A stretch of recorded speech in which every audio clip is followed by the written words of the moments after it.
Bayangin kamu kerja di tempat yang penuh tekanan. Setiap hari kamu takut bikin kesalahan, takut dimarahin atasan, takut disalahin atas hal yang bahkan bukan salahmu. Sampai akhirnya kamu sadar, yang bikin capek bukan kerjaannya, tapi lingkungannya. Lucunya, banyak orang ninggalin pekerjaan bukan karena gajinya kecil, tapi karena mereka ngerasa nggak aman. Nggak aman buat ngomong, nggak aman buat gagal, bahkan nggak aman buat jadi diri sendiri. Simon Sinek, lewat bukunya Leaders Eat Last, bilang kalau rasa aman itu adalah fondasi utama dari kepemimpinan. Tanpa rasa aman, nggak ada inovasi. Tanpa rasa aman, nggak ada kolaborasi. Dan tanpa rasa aman, nggak ada manusia yang mau berjuang bareng. Jadi, pertanyaannya sekarang adalah, apakah kamu pemimpin yang bikin orang takut atau pemimpin yang bikin orang tenang? Dari dulu, manusia itu hidup dalam kelompok buat bertahan. Kalau di zaman dulu kita dikejar singa, di zaman sekarang, singa itu bisa berupa deadline, target, atau atasan yang gak peduli. Simon Sinek bilang, rasa aman itu gak bisa muncul sendiri, harus diciptakan oleh pemimpin. Dan itulah yang ngebedain antara bos dan leader. Pemimpin sejati gak bikin takut, tapi bikin nyaman. Orang kerja bukan cuma buat uang. Mereka pengen ngerasa dihargai, didengar, dan dilindungi. Kalau lingkungan kerja bikin stres, otak kita otomatis ngaktifin mode bertahan hidup. Jadi curiga, cemas, dan gampang tersinggung. Dan begitu mode itu aktif, kita nggak lagi mikir buat berkembang. Kita cuma pengen selamat. Pemimpin sejati bukan yang bikin orang takut, tapi yang bikin mereka ngerasa aman untuk tumbuh. Lingkungan aman sama dengan otak lebih kreatif. Sinek ngasih insight keren banget. Begitu otak kita ngerasa aman, kita bisa keluar dari mode survival dan masuk ke mode kreatif.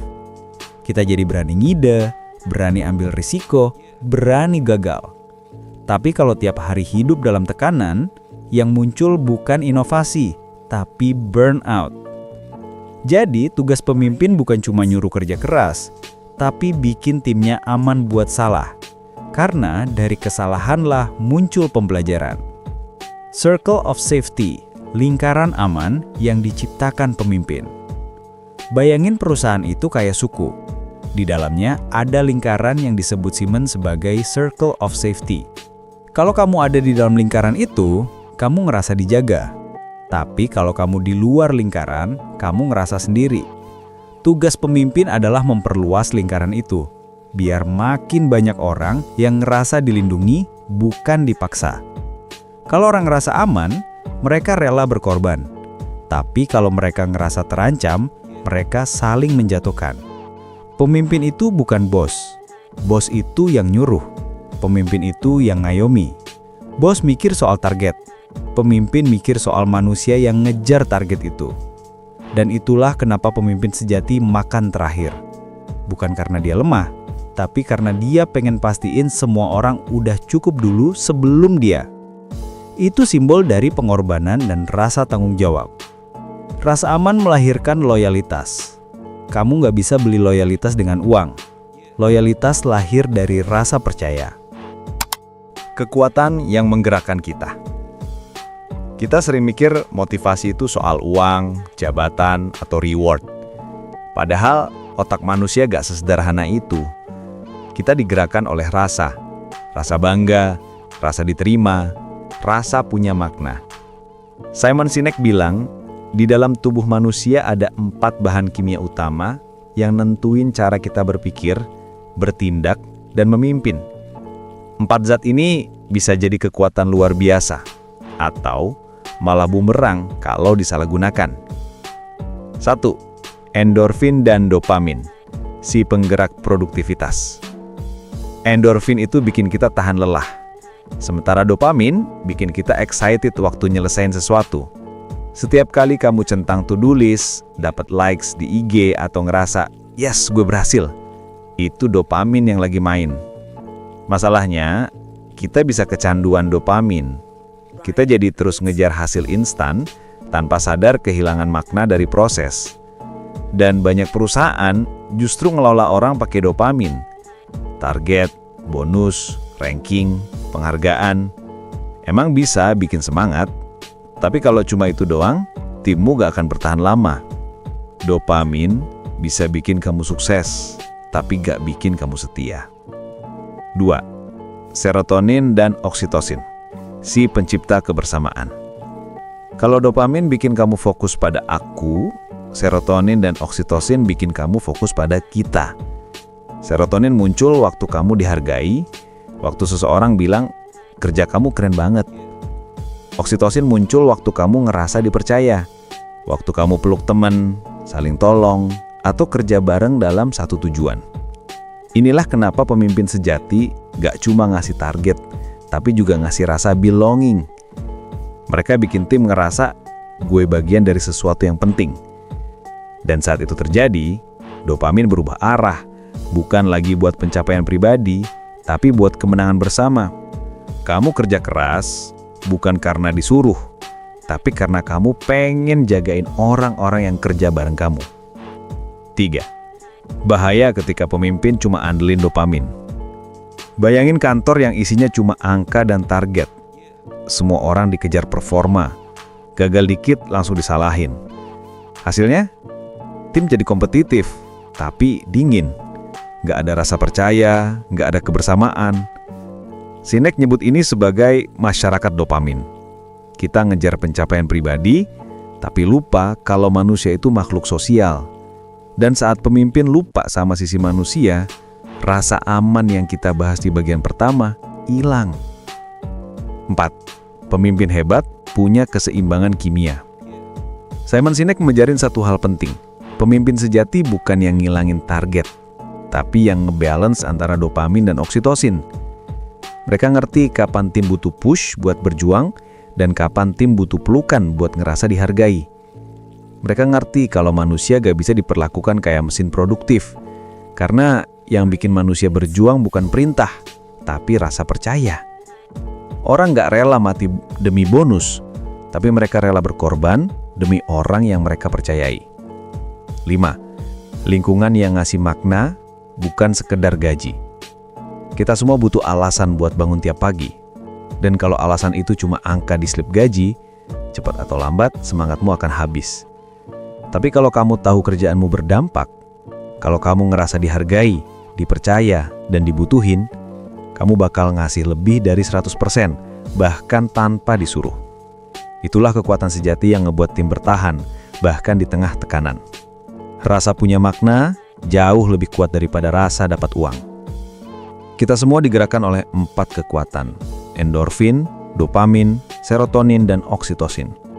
Tapi cuma 2 terakhir yang bikin manusia saling terhubung. Pemimpin hebat bukan yang bikin orang sibuk ngejar target, tapi yang bikin mereka ngerasa punya arti dalam perjuangan bareng. Pemimpin yang hebat tahu kapan harus ngasih tantangan dan kapan harus ngasih pelukan. Realita jadi seorang pemimpin. Semua orang pengen jadi pemimpin. Kedengarannya keren, berwibawa, dihormati. Tapi yang nggak banyak orang tahu, jadi pemimpin berarti siap lapar duluan, ngantuk duluan, dan nyerahin kenyamanan buat orang lain. Simon Sinek bilang, leaders eat less bukan cuma kalimat, tapi filosofi. Kisah ini terinspirasi dari kebiasaan marinir Amerika. Waktu makan bareng, para perwira, alias yang pangkatnya tinggi, justru makan paling akhir. Kenapa? Karena mereka pastiin semua bawahannya udah dapat jatah dulu. Disitulah makna sebenarnya dari leadership. Bukan soal posisi, tapi soal tanggung jawab untuk melindungi orang lain. Leadership is not about being in charge. It's about taking care of those in your charge. Pemimpin adalah pelindung, bukan penguasa. Banyak orang salah paham. Mereka kira pemimpin itu yang paling ditakuti, padahal yang paling dipercaya. Di dunia kerja, sering banget kita lihat pemimpin yang sibuk nyuruh, tapi nggak mau turun tangan. Yang pengen dihormati, tapi nggak mau berkorban. Sinek nyindir ini keras banget. Pemimpin sejati itu bukan yang berdiri paling depan buat difoto, tapi yang berdiri paling belakang buat jagain timnya dari bahaya. Respect doesn't come from authority, it comes from empathy. Jadi pemimpin itu capek tapi berarti. Kamu bakal ngerasa capek, kadang sendirian. Kamu harus bikin keputusan sulit yang kadang gak disukai orang lain. Tapi itulah harga dari kepemimpinan. Pemimpin sejati gak selalu populer, tapi selalu bertanggung jawab. Mereka bukan orang yang nyari spotlight, tapi orang yang siap disalahin kalau sesuatu gak berjalan sesuai rencana. Kalau kamu mau jadi pemimpin, siaplah disalahkan atas hal yang bahkan bukan salahmu. Pemimpin yang baik melahirkan pemimpin baru. Tujuan akhir dari kepemimpinan bukan bikin orang tergantung sama kamu, tapi bikin mereka tumbuh sampai mereka bisa berdiri sendiri. Banyak bos takut anak buahnya lebih pintar, tapi pemimpin sejati malah seneng kalau orang lain bisa lebih hebat dari dirinya. Karena artinya, dia udah berhasil menyalurkan api kepemimpinan itu ke generasi berikutnya. Great leaders don't create followers, they create more leaders. Pemimpin itu tentang keberanian untuk peduli. Kadang-kadang, yang dibutuhkan tim bukan perintah, tapi rasa aman buat ngomong jujur. Mereka nggak butuh motivator, mereka butuh seseorang yang bilang, tenang, kita atasi bareng-bareng. Simon Sinek bilang, pemimpin yang hebat nggak selalu punya semua jawaban, tapi mereka selalu punya waktu buat dengerin. Karena di dunia kerja modern, jarang banget orang benar-benar peduli. Dan rasa peduli itulah yang bikin seseorang mau bertahan. Kekuasaan itu ujian, bukan hadiah. Simon Sinek ngingetin, jabatan tinggi itu bukan hak istimewa, tapi ujian.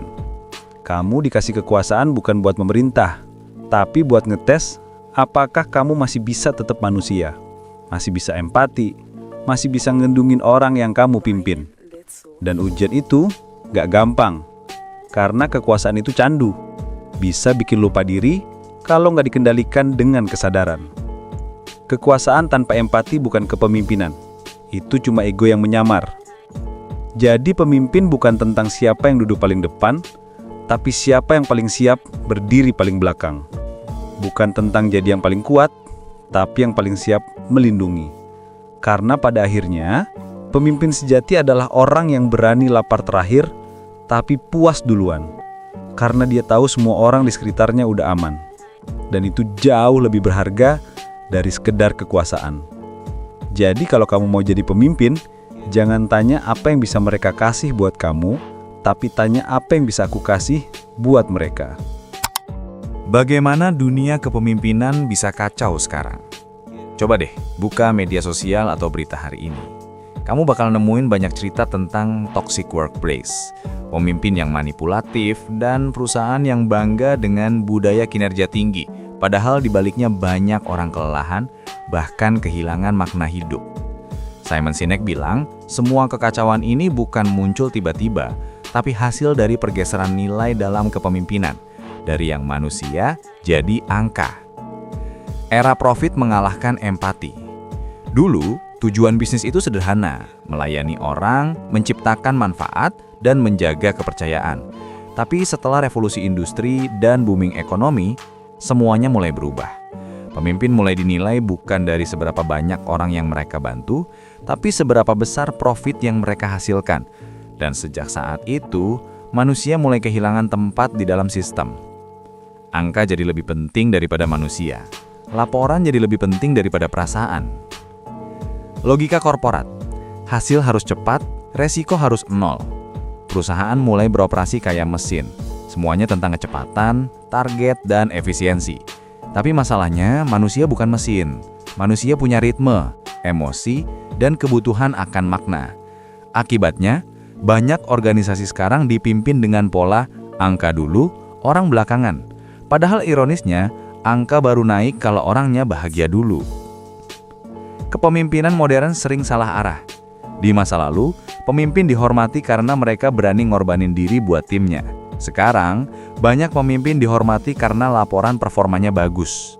Simon Sinek bilang, kita hidup di era leader by title, not by trust. Pemimpin punya jabatan, tapi nggak punya kepercayaan. Dan itu yang bikin budaya kerja jadi dingin, kering, penuh tekanan. Banyak yang memimpin dari posisi, tapi sedikit yang memimpin dari hati. Perusahaan nggak lagi jadi tribe, suku, tapi jadi mesin. Dulu kerja itu soal komunitas. Orang bangga jadi bagian dari sesuatu yang lebih besar. Sekarang, banyak yang kerja cuma karena butuh gaji, bukan karena punya makna. Sinek bilang perusahaan modern kehilangan rasa tribal, rasa saling jaga, saling dukung, saling percaya. Kita diganti jadi roda kecil dalam mesin besar bernama target kuartal. Kita kerja bareng, tapi nggak benar-benar bareng. Pemimpin takut salah karena sistem nggak ngasih ruang untuk gagal. Salah satu hal yang paling beracun di budaya modern adalah takut gagal. Semuanya harus sempurna, cepat, tepat, dan nggak boleh salah sedikit pun. Padahal justru dari kesalahanlah manusia tumbuh. Akibatnya, banyak pemimpin kehilangan keberanian buat ngambil resiko. Mereka nggak berani jujur, nggak berani beda, karena sistemnya cuma menghargai hasil, bukan keberanian. Sistem yang menghukum kegagalan akan kehilangan inovasi. Kita hidup di dunia semu, banyak pengakuan, tapi sedikit hubungan. Kita bisa dapat 1000 like dalam sehari, tapi nggak punya satu pun orang yang benar-benar bisa kita ajak cerita jujur. Dan pemimpin pun mulai terjebak dalam ilusi yang sama. Mereka punya banyak pengikut, tapi nggak punya koneksi nyata. Simon Sinek bilang, inilah penyakit era modern, connected but lonely. Kita kelihatan terhubung, tapi sebenarnya saling jauh. Dan tanpa hubungan yang nyata, kepercayaan nggak bisa tumbuh. Kembali ke inti, kepemimpinan itu tentang manusia. Sinek bilangnya kita balik lagi ke akar, bahwa sejatinya organisasi yang kuat bukan dibangun dari sistem, tapi dari rasa saling percaya antar manusia. Angka itu penting, iya, tapi angka nggak akan berarti apa-apa kalau orang-orang di baliknya ngerasa nggak aman, nggak didengar, dan nggak dianggap. Karena pada akhirnya, yang bikin perusahaan bertahan bukan target, tapi rasa memiliki. If you want people to take care of the company, take care of the people first. Kita hidup di dunia yang sibuk banget ngejar pertumbuhan, sampai lupa gimana caranya tumbuh bareng-bareng. Dan sekarang, tugas pemimpin sejati adalah balikin kemanusiaan ke dalam sistem. Karena bisnis tanpa empati cuma mesin, tapi bisnis dengan empati itu jadi keluarga. Pemimpin sejati bukan yang bikin sistem hebat, tapi yang bikin manusia di dalam sistem itu bertahan. Langkah berikutnya. Coba kamu pikirin, apa yang bakal terjadi kalau semua orang di dunia ini berhenti takut, mulai saling percaya, dan mulai peduli satu sama lain kayak keluarga? Itulah dunia yang dibayangin Simon Sinek waktu dia nulis Leaders Eat Less. Dunia di mana kerja bukan cuma tentang target, tapi tentang tanggung jawab. Dunia di mana pemimpin gak cuma ada di atas, tapi juga di antara kita. 1. Setiap orang bisa jadi pemimpin. Kepemimpinan sejati nggak selalu datang dari jabatan. Kadang justru datang dari hal-hal kecil yang kamu lakuin setiap hari. Dari cara kamu bantu teman kerja tanpa disuruh, cara kamu dengerin orang tanpa ngejudge, atau cara kamu ngomong jujur meskipun nggak populer. Sinek bilang, leadership starts the moment you decide to care. Kamu nggak butuh pangkat buat jadi pemimpin. Kamu cuma butuh keberanian buat peduli. 2. Budaya saling jaga itu menular. Rasa aman itu kayak api unggun. Begitu kamu nyalain buat orang lain, cahayanya nyebar dan ngelindungi semua orang di sekitarmu. Kalau kamu punya pemimpin yang bikin kamu ngerasa aman, kamu pun bakal pengen ngelakuin hal yang sama ke orang lain. Dan begitu terus. Begitulah budaya kepemimpinan sejati terbentuk. Bukan dari kebijakan, tapi dari teladan. Kamu gak bisa maksa orang buat peduli. Tapi kamu bisa nunjukin gimana rasanya dipeduliin.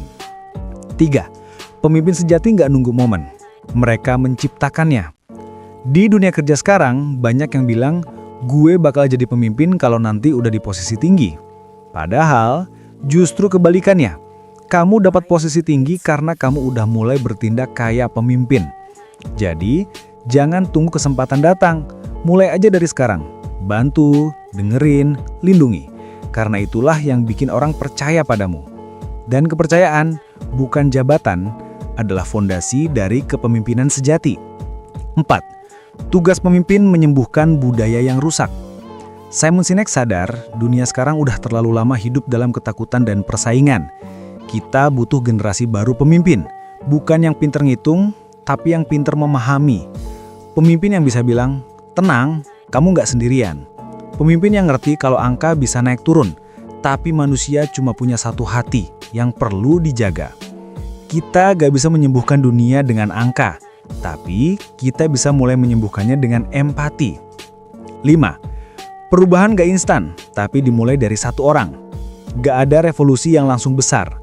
Semuanya dimulai dari satu langkah kecil. Satu orang yang berani berbuat beda, satu orang yang berani peduli waktu orang lain cuek. Kamu bisa mulai dari lingkunganmu, di tempat kerja, di komunitas, bahkan di rumah. Bangun circle of safety kecilmu sendiri. Bikin orang di sekitarmu ngerasa aman buat jadi diri mereka sendiri.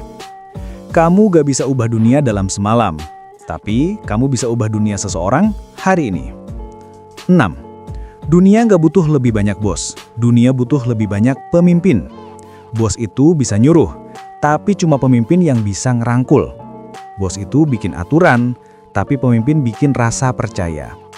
Dan kalau dunia diisi oleh lebih banyak orang yang berani peduli, kita bakal hidup di tempat di mana kerja nggak lagi soal siapa yang menang, tapi soal siapa yang tumbuh bareng. Leadership bukan tentang posisi, tapi tentang pilihan.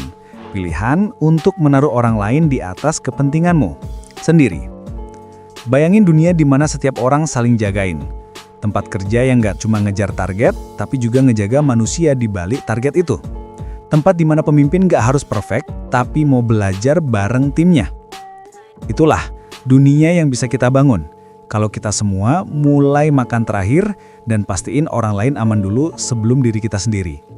Karena pada akhirnya, pemimpin sejati bukan yang berdiri di depan untuk dilihat semua orang, tapi yang berdiri di belakang untuk memastikan semua orang bisa melangkah dengan tenang.